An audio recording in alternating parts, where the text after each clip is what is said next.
Meetings. Thank you all for reading. My pleasure. Introduce our speaker tonight. Mark comes to us from Canada, Alberta, Canada. I think I know somebody up there, but we'll talk about that later on.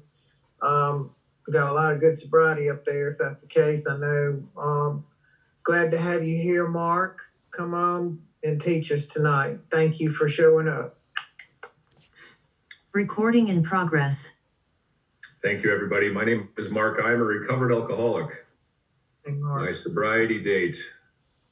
Just, can everyone hear me okay? Maybe just give me a wave. Okay, awesome. Sobriety date, September 6, 2013. I have a sponsor. His name is Chris R. out of Ingram, Texas. Chris has a sponsor. I sponsor men who sponsor other men. So September 6, 2013 is when I had my last drink of alcohol, but that is not when I came into Alcoholics Anonymous. I came into Alcoholics Anonymous considerably before that. I spent 7 years coming in and out, in and out, in and out as a chronic relapser. And I'll talk a little bit more about that as my story continues here. But September 6, 2013 is when my life changed. First of all, I would like to thank Grace Group. Thank you to everybody in wonderful Mississippi. This is not my first visit to you guys. It's wonderful to see everybody here at a Zoom meeting, make it through COVID and still be able to survive and thrive. And I know sometimes these meetings aren't overly large in the Zoom itself, but I know these meetings get recorded and I often hear them on podcasts. So there's some really great work being done here. And it's really good. It's really good to see this group survive and thrive on Zoom. I've got a real respect for Zoom and the Zoom platform. It helped me not only through COVID, but it helped me considerably over the last 5 months. I just finished spending 5 months in Thailand, and I'll talk about that as we go along here as well. I got asked to speak here roughly about a week ago, and my knee-jerk reaction whenever I get asked to speak is to say no. And it's not because I don't want to be of service in Alcoholics Anonymous. It's this feeling within me that whenever I get asked, it's like, hey, you got the wrong guy, right? You know. And there's so many speakers out there that are so much more spiritual than me. There's so many more speakers that know the big book better than me. There's even some speakers that can recite scripture from the Bible. And when I get asked to speak, I'm like, damn, they're going to figure out that I'm a fraud. You know, they're going to figure out that I'm not the most spiritual of people that are out there. I'm not the most spiritual of members. And I try to be. I have been a seeker, you know, but you know, I sometimes just don't feel what some of the other members talk about or feel or recite. But then I look back, it's like, okay, I'm a person that's been able to stay sober. I'm a person that's been able to recover from alcoholism. I've been able to stay sober for 10 plus years. And I've met some people that can recite scripture that can't stay sober. I've met priests and pastors in our program that can't stay sober.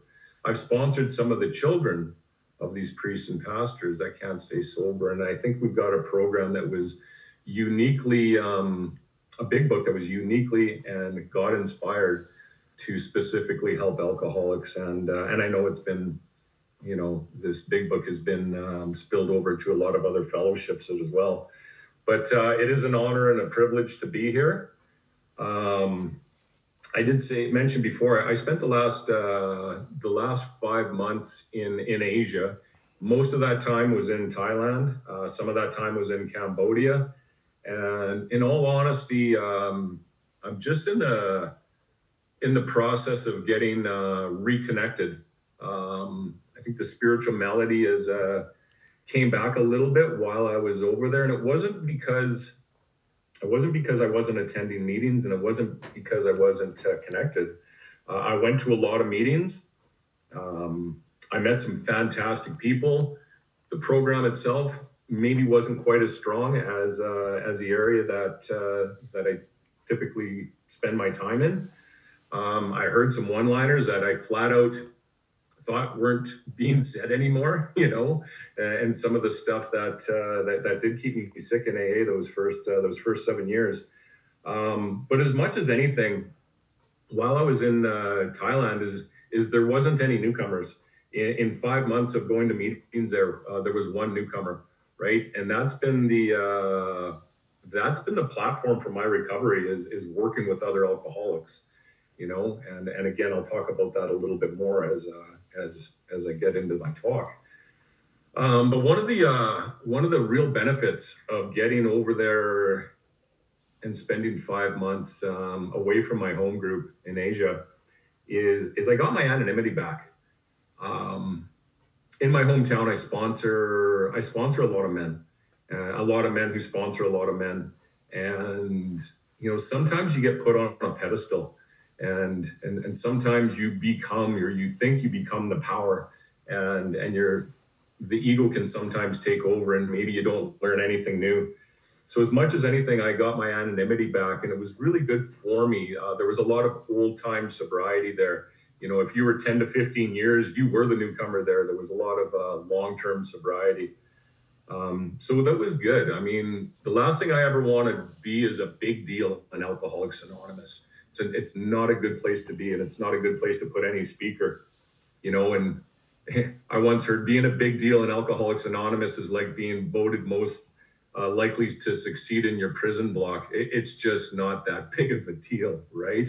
So it was good for me to get my anonymity back. There's a couple things that got affirmed with me that I already knew, but as I do more and more traveling and I hit different meetings from all over the world, there's a couple things that got affirmed for me or reaffirmed for me that I already knew. Is that Alcoholics Anonymous is absolutely filled with hard drinkers. And the big book talks about a very specific difference between a hard drinker and a real alcoholic, And a lot of these hard drinkers, they were on my resentment list for many years because they go to meetings, they have a cup of coffee, they do an AA hug, they don't work any steps, they don't really do anything besides share their feelings, and they're happy, right? And when I was coming in and out of Alcoholics Anonymous for a long period of time, I wanted to be like that. I wanted just to attend meetings. I didn't want to go and do any work. And I wanted to be like the hard drinkers and just go to meetings and be happy. But that's not what I am. I am the real alcoholic, as explained on page 21 of our big book. The other thing that I really, that got reaffirmed for me though too, is we often talk about the alcoholic that still suffers. And I think for so many of us, we steer towards the newcomer. It's like the alcoholic that still suffers is the newcomer. And that's definitely not the case.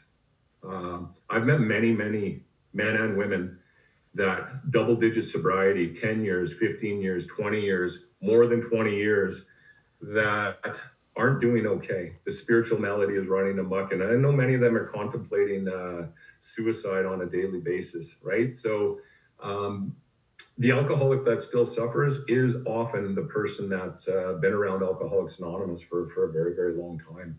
And I think we got to pay attention to that, right? That sometimes maybe not just look for the newcomer that's suffering, but look for the old timer that might be suffering too, and maybe that person can have a new experience with some of this work, right? I am from Medicine Hat, Alberta, Canada. And for those of you that don't know where that is, that's about 100 miles north of the Montana border. I did hear a few of you mention Paige's name. She lives in Calgary. That's just north of me, but I live very, very close to the Montana border. I live in an area that's it's a rougher city. It's a rougher province. If there was a state that would be comparable to Alberta, it would be Texas. There's lots of guns. There's lots of big trucks. Oil and gas is really, really prevalent in my province, and a lot of the people that live here, they work hard and they play hard and they drink hard, right?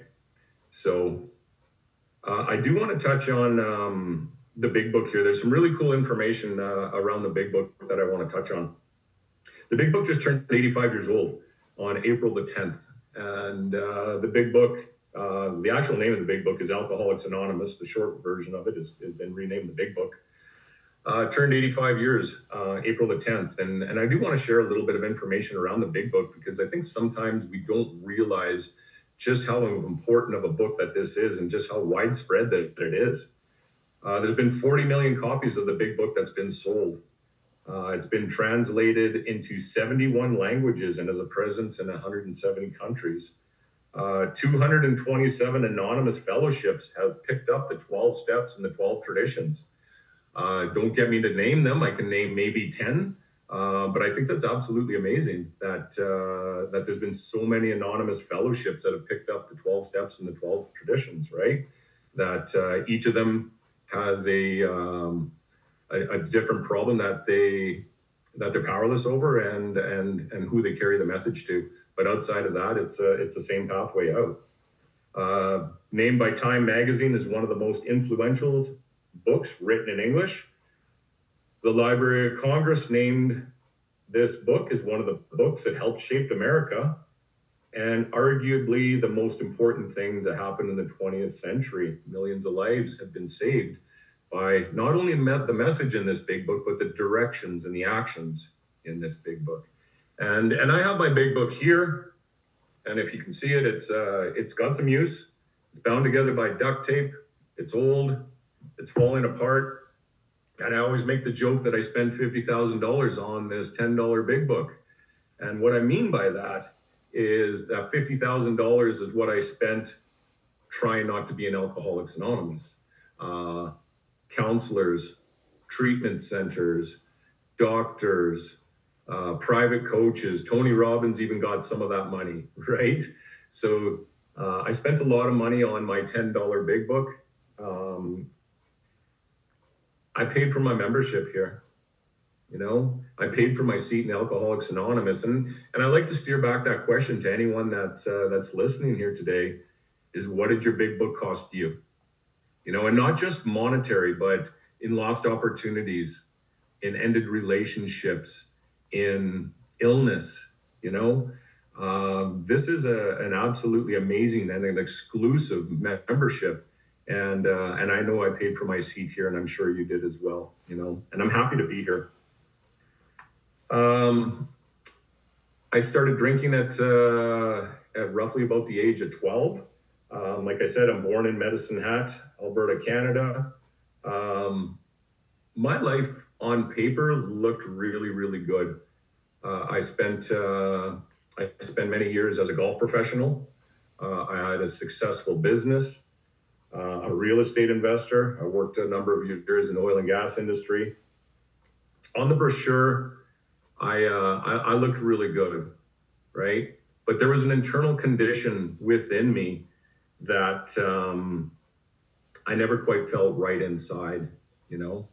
And that's one of the things with my family, especially in the men.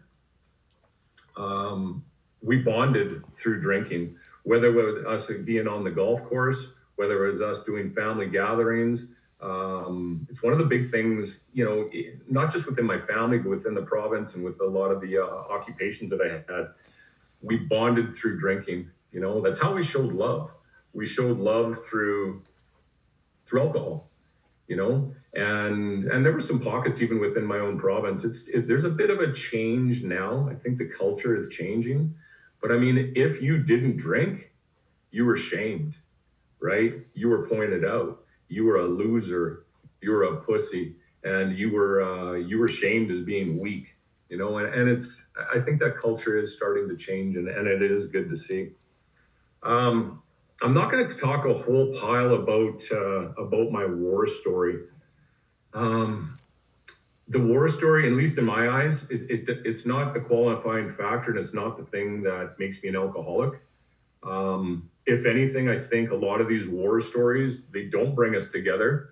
I think they pull us apart. And I know that was one of the things that I experienced in those 7 years of coming in and out of Alcoholics Anonymous, because I would hear things like, I'm an alcoholic because I live under a bridge. Like, well, I don't live under a bridge. Maybe I'm not an alcoholic, or I'm alcoholic because I got 15 years in prison. Like, well, I haven't been in prison for 15 years. Maybe I'm not an alcoholic. Or I'm an alcoholic because I got 4 DUIs.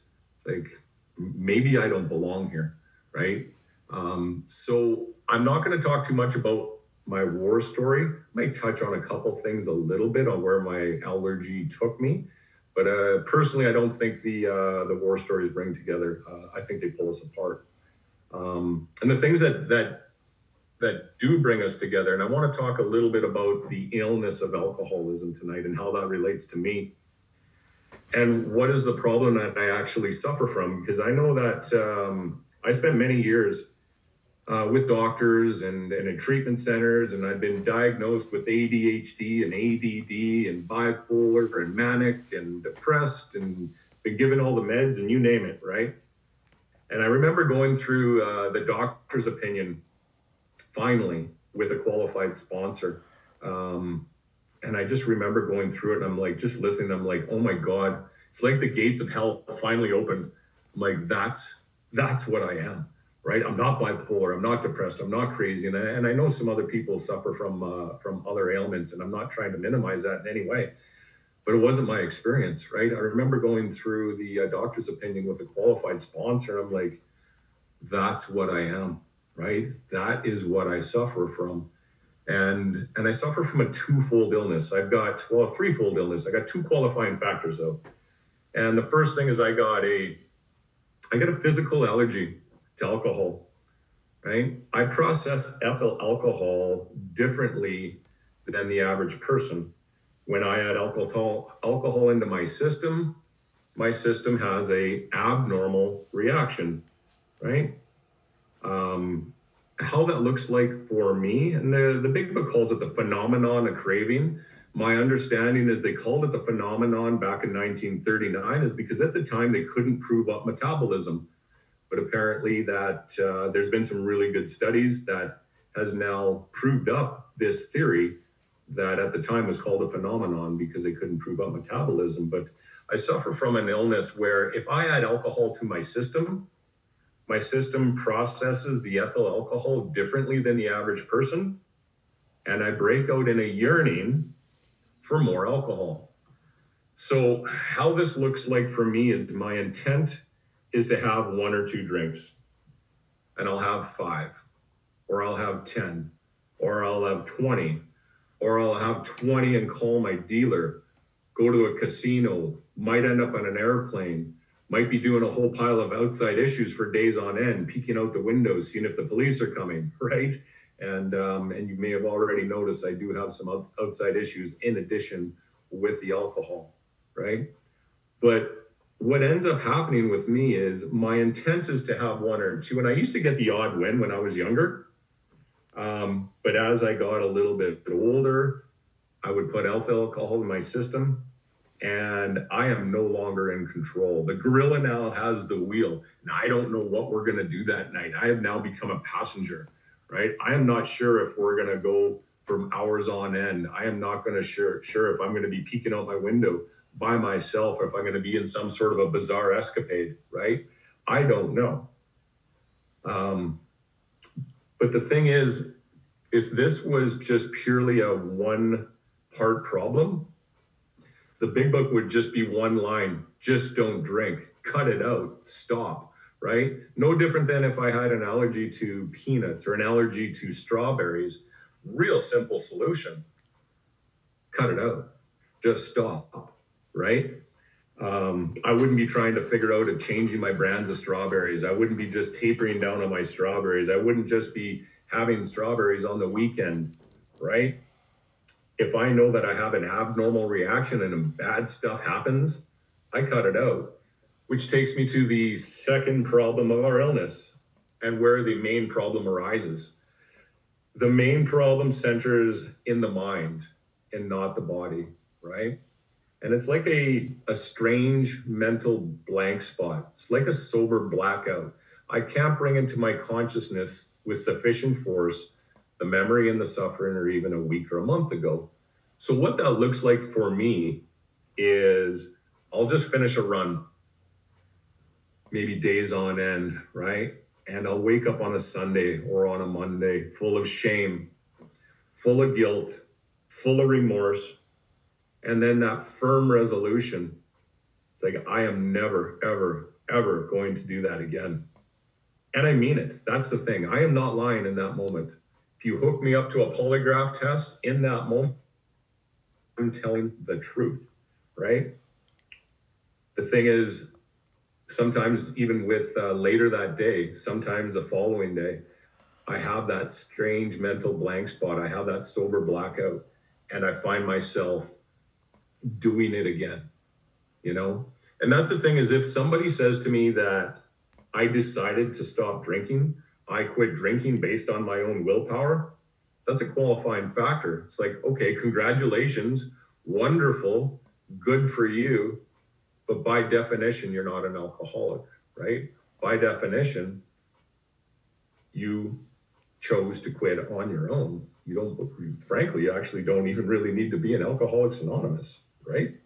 There's a spot in the big book on page 24.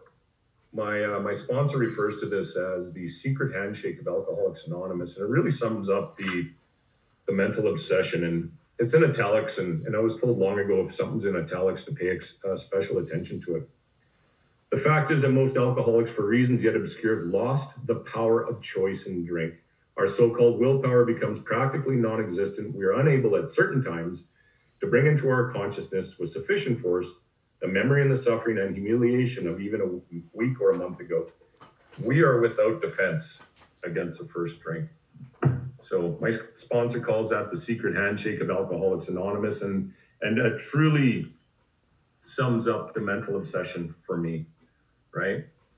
I would want to quit. I would promise to quit. I meant it. And often I would just run into this strange mental blank spot, and I'd be back at it again. So those are the two things that make me an alcoholic, right? The two qualifying factors.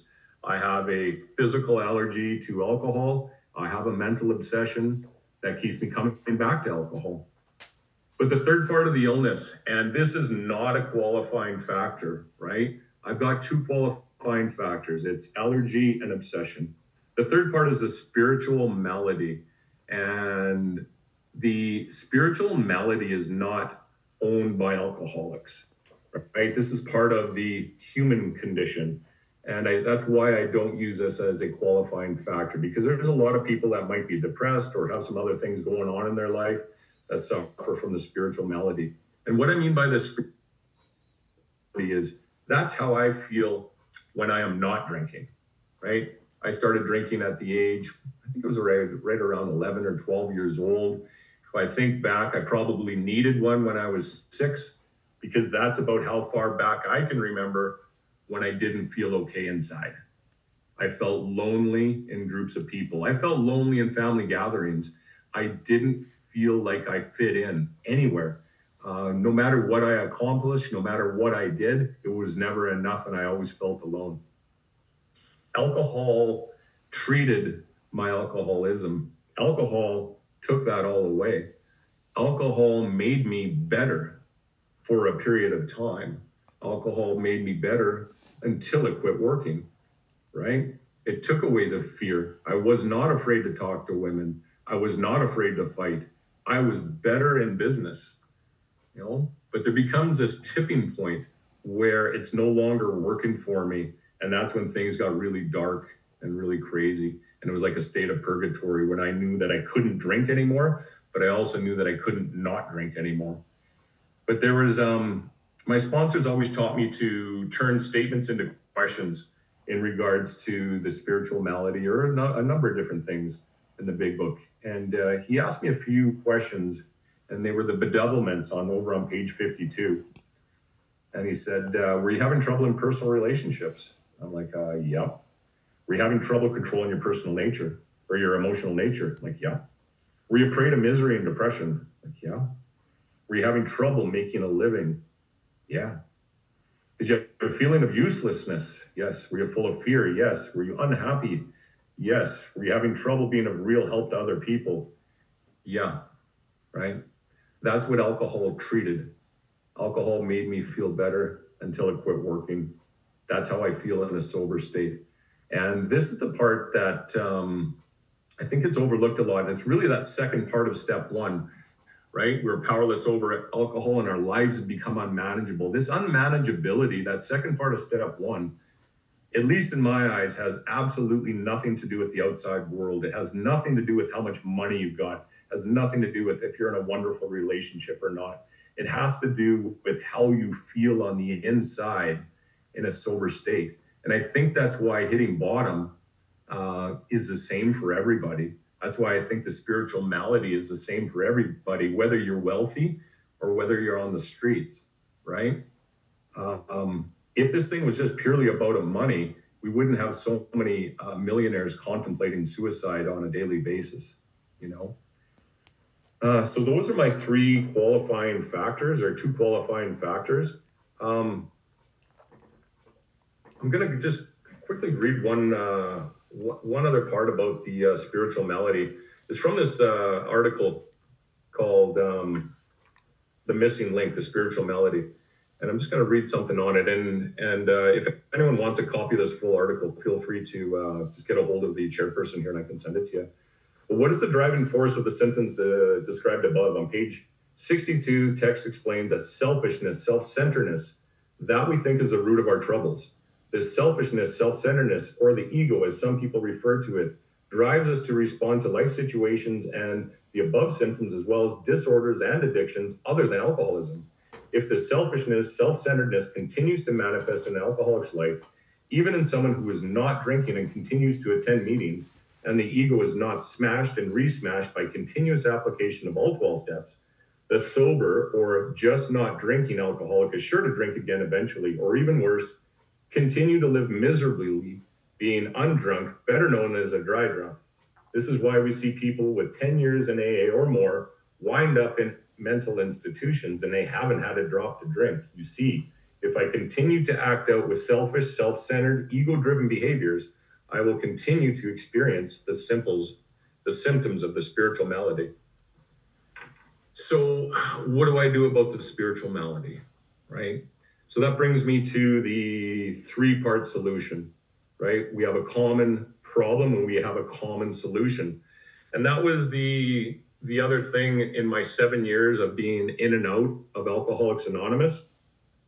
As a chronic relapser, I would go to meetings, and what was being told to me was, don't worry about doing the steps. The steps are optional, right? Just go to meetings and you'll get healthy and you'll get happy. And one of the big things that was said to me was go to 90 meetings in 90 days. And I remember going to 100 meetings in 90 days and wanting to put a bullet in my head. Right? It's like, okay, well, what's that all about? I'm doing what's being asked of me. Why am I not getting better? In fact, I'm getting worse, right? That spiritual malady is getting worse and worse and worse. And I'm getting more and more uncomfortable in my skin. And it was explained to me that we actually have a three-part solution, right? And one of those parts is recovery, which is the working of the 12 steps and the spiritual program of action, which really wasn't being talked about in the pocket of recovery at that time for me. Unity, which is meetings, fellowship, and that's the part that was being talked about. And service, which is sponsorship, helping other alcoholics, and doing the things that I flat out don't want to do, right? The self-sacrifice. And that was one of the main reasons why I was failing and not being well, is because I was working one part of a three-part program. I said I was in and out of the rooms of Alcoholics Anonymous for many, many years. And probably, like, looking back at it, the biggest predictor for recovery for me has been working with others, being a sponsor. There was a study in Baltimore, Maryland, a few years ago, and it was a study on various alcoholics and drug addicts that had entered into recovery.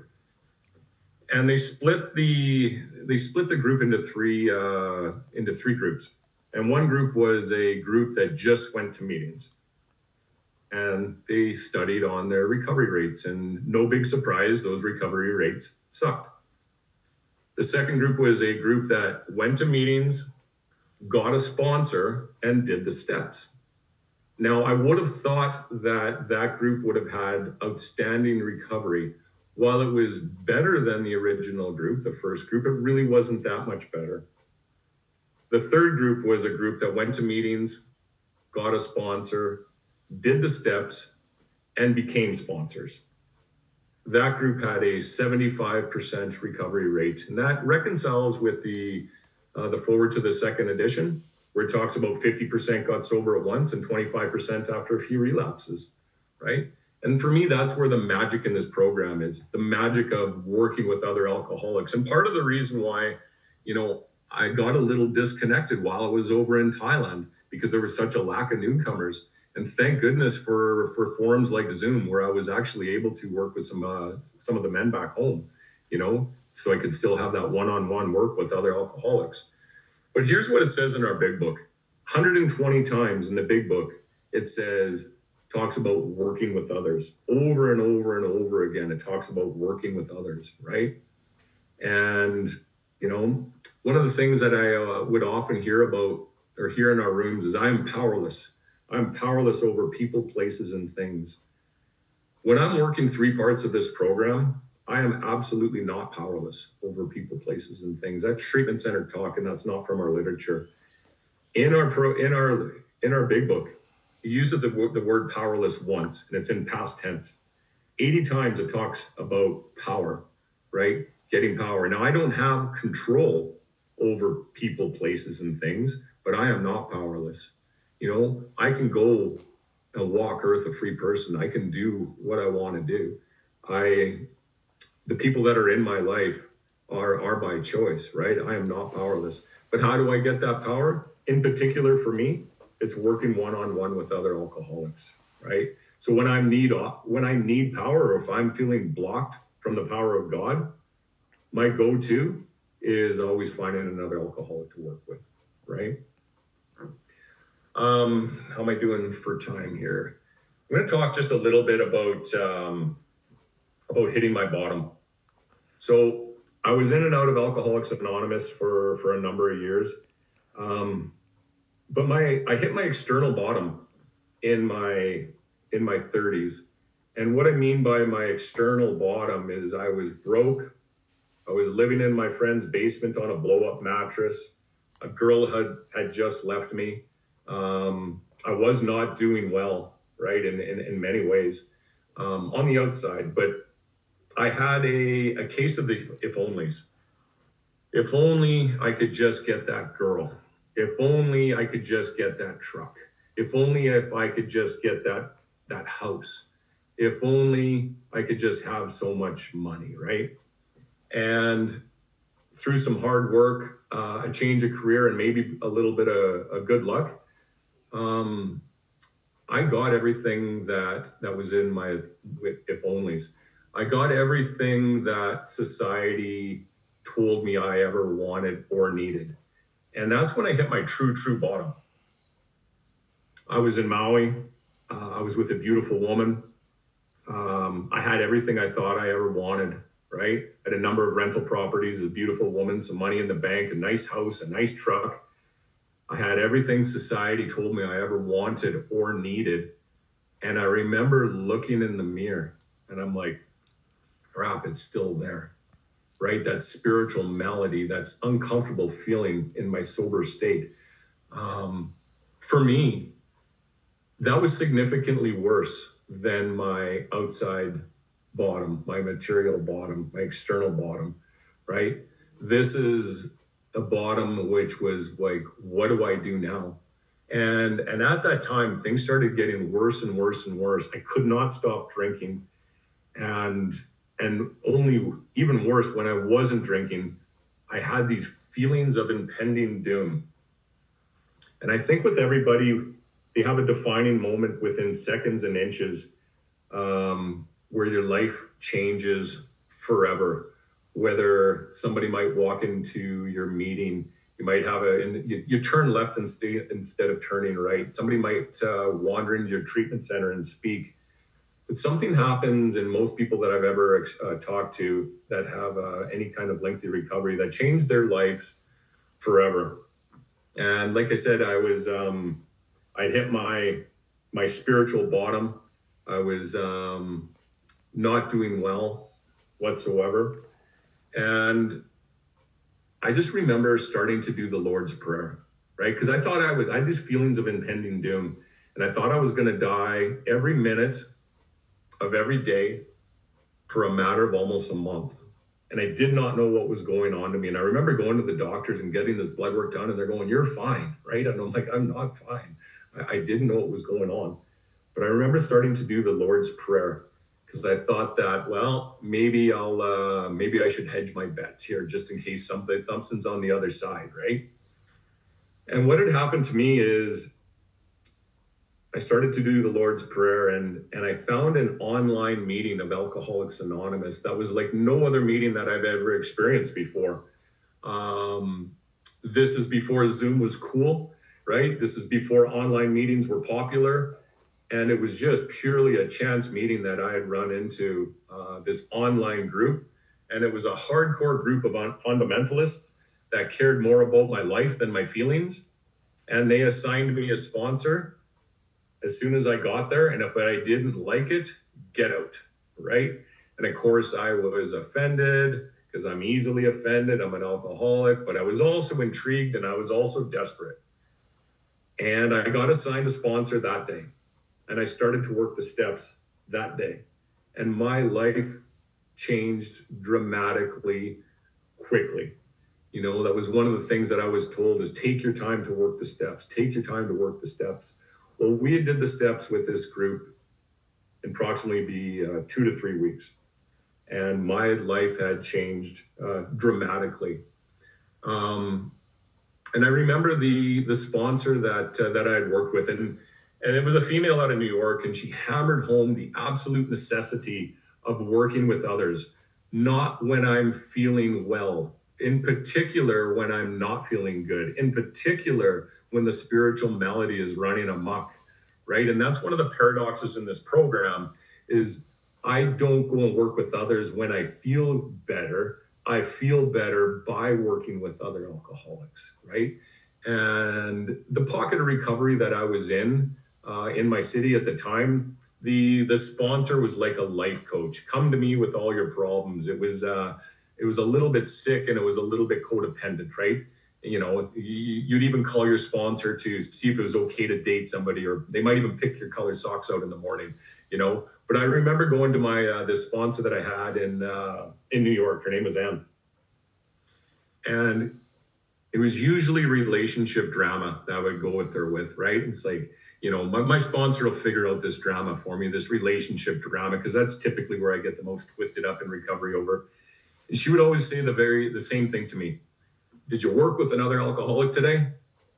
And if the answer was no, click in the dial tone, right?